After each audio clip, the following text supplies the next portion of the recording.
എന്തൊരു സുന്ദരമാണ് ഈ ഹദീസ്, എന്തൊരു മനോഹരമാണ് ഈ ഹദീസ്.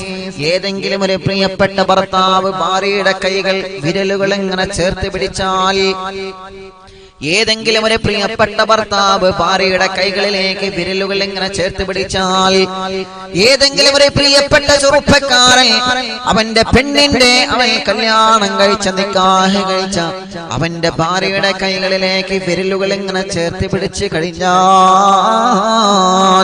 അല്ലാഹുവിന്റെ ഹബീബ് പറയുന്നു, ഫഇദാ അഖദ ബികഫൈഹാ തസാഖതത് ദുനൂബഹുമാ മിൻ ഖിലാലി അസാബിഹിമാ. നിങ്ങളുടെ രണ്ടുപേരുടെ വിരലിന്റെ ഇടയിലൂടെ നിങ്ങൾ ചെയ്തു പോയ പാപക്കറകൾ അല്ലാഹു പുറത്തു തരുമെന്ന് നബിയേ, നബി മുഹമ്മദ് മുസ്തഫ സല്ലല്ലാഹു അലൈഹി വസല്ലമ തങ്ങൾ പറയുകയാണ്, നഷ്ടപ്പെടുത്തണോ ചെറുപ്പക്കാരാ, നഷ്ടപ്പെടുത്തണോ പെങ്ങളെ? ചിന്തിക്കുക പ്രിയപ്പെട്ടവരെ. പ്രിയപ്പെട്ട ഭർത്താവും ഭാര്യയും കൈകൾ അങ്ങോട്ട് ചേർത്ത് പിടിച്ചാൽ, ഇത് ഹദീസാണ്, ഇത് പരിശുദ്ധ പ്രവാചകന്റെ തിരുവചനമാണ്, ഇത് മദീനയുടെ നായകം പഠിപ്പിച്ച ഹദീസാണ്. ഭാര്യ ഭർത്താക്കന്മാരെ കൈകൾ വിരലുകൾ തമ്മിൽ അങ്ങോട്ടും ഇങ്ങോട്ടും ചേർത്ത് പിടിച്ചു കഴിഞ്ഞാൽ ആ വിരലുകൾക്കിടയിലൂടെ തസാഖതത് ദുനൂബഹുമാ മിൻ ഖിലാലി അസാബിഹിമാ.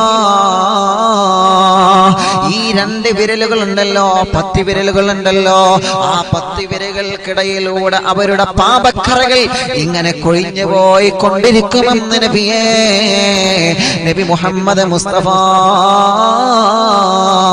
സല്ലല്ലാഹു അലൈഹി വസല്ലമ തങ്ങളെ പറയുകയാണ്.